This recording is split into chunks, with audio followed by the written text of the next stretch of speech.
জুলাই বিপ্লবে চট্টগ্রামে ছাত্রদল নেতা ওয়াসিম আকরাম হত্যার বিচার প্রক্রিয়া শুরু হয়েছে আন্তর্জাতিক অপরাধ ট্রাইব্যুনালে। মঙ্গলবার বিচারপতি সৈয়দ নজরুল ইসলাম চৌধুরীর নেতৃত্বাধীন ট্রাইব্যুনাল ২ এই মামলার ২২ আসামির বিরুদ্ধে পৃথক ৩টি অভিযোগ আমলে নিয়েছেন। পলাতক আসামিদের বিরুদ্ধে গ্রেফতারি পরোয়ানা জারি হয়েছে। আসামিদের বিরুদ্ধে হত্যা, উস্কানি ও প্ররোচনার সুনির্দিষ্ট অভিযোগ আনা হয়েছে। এদিকে ট্রাইব্যুনালের গুমের মামলায় আগামী ১ মাসের মধ্যে অগ্রগতি হবে বলেও জানান চিফ প্রসিকিউটর। পরবর্তী শুনানির জন্য ১৯ এপ্রিল দিন ধার্য করা হয়েছে।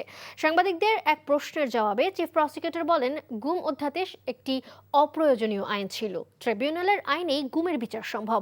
আগামী ১ মাসের মধ্যে গুমের মামলার অগ্রগতি দেখা যাবে বলেও জানান তিনি। আমার কাছে মনে হচ্ছে যে এই গুম অধ্যাদেশটা একটা অপ্রয়োজনীয় আইন ছিল।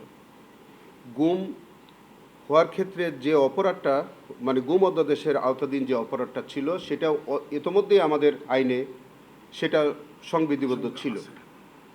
তো আমাদের আইনে যে গুমের অভিযোগ বিচারের এখতিয়ার ছিল, সেখানে আবার আরেকটা আইন করে আরেকটা ট্রাইব্যুনাল গঠন করার প্রয়োজনীয়তা ছিল বলে আমার কাছে মনেই হয়নি।